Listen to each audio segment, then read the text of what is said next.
महाराष्ट्राच्या मातीत असा नेता जन्माला आला ज्याने राजकारणाला केवळ सत्ता मिळवण्याचं साधन मानलं नाही, तर समाजसेवेला आपलं खरं कर्तव्य मानलं। शेतकरी, कष्टकरी आणि गरीब जनतेसाठी आपलं जीवन समर्पित करणारा वटवृक्ष म्हणजेच लोकनेते गोपीनाथ मुंडे। त्यांच्या नेतृत्वाने आणि दूरदृष्टीने महाराष्ट्राच्या राजकारणाला नवी दिशा मिळाली।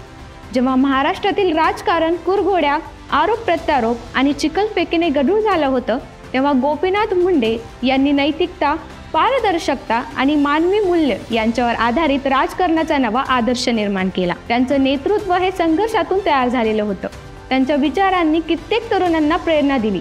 चला तर या व्हिडिओच्या माध्यमातून पाहूयात लोकनेते गोपीनाथ मुंडे यांचा थक्क करणारा प्रवास। नमस्कार, मी सृष्टी, आपण पाहताय सत्य पे सत्ता, म्हणजे थोडक्यात पण महत्त्वाचं। 12 डिसेंबर 1949 रोजी बीड जिल्ह्यातील परळी या गावात एका गरीब शेतकरी कुटुंबात जन्मलेल्या गोपीनाथ मुंडे यांचं बालपण गरिबीने व्यापलेलं होतं।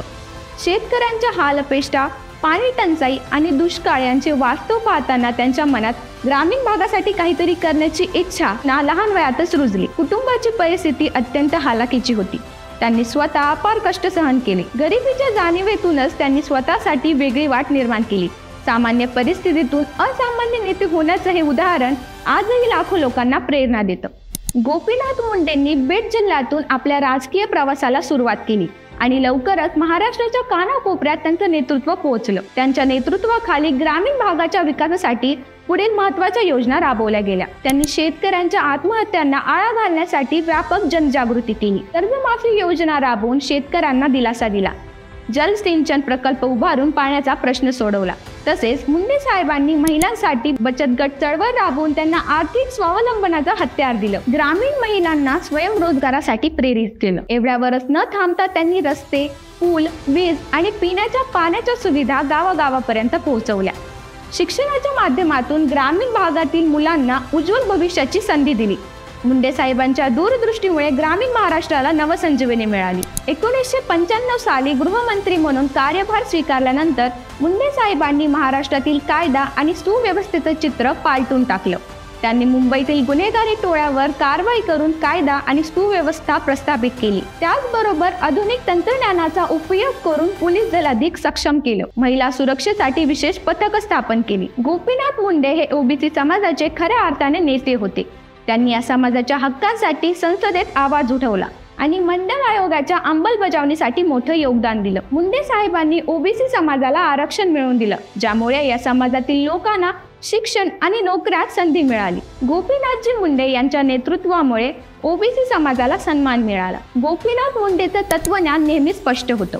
राजकारण केवळ सत्ता मिळवण्यासाठी नसावं, ते समाजकारणाचं साधन असलं पाहिजे। त्यांनी जाती धर्माच्या पलीकडे जाऊन सर्वसामान्य लोकांसाठी झगडणं आपलं कर्तव्य मानलं। त्यांचं नेतृत्व सामाजिक न्याय, विकास आणि सुरक्षिततेच्या ध्येयावर आधारलेलं होतं। आज गोपीनाथ मुंडे आपल्यात नसले तरी त्यांचं कार्य आणि विचार आजही लाखो लोकांसाठी प्रेरणादायी आहे। ग्रामीण भागाचा विकास, शेतकऱ्यांना दिलासा आणि महिलांना सक्षमीकरणाचं बळ देण्याचा त्यांचा वारसा आपण पुढे नेला पाहिजे। मुंडे साहेब म्हणजे महाराष्ट्राच्या आकांक्षाचं प्रतीक होते।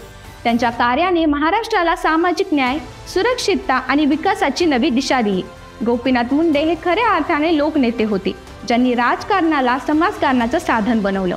मुंडे साहेबांमुळे महाराष्ट्र प्रगतीपथावर कायम आग्रही राहिला। मुंडे साहेब होते म्हणूनच महाराष्ट्राचा बिहार झाला नाही। गोपीनाथ मुंडे यांच्या विचारांनी प्रेरित होऊन आपण त्यांचा वारसा पुढे नेला तर तीच त्यांना खरी आदरांजली ठरेल। अशाच माहितीपूर्ण विश्लेषणासाठी पाहत राहा सत्य पे सत्ता, म्हणजे थोडक्यात पण महत्त्वाचं। आणि आमचा व्हिडिओ आवडल्यास लाईक, शेअर आणि सबस्क्राईब करायला विसरू नका।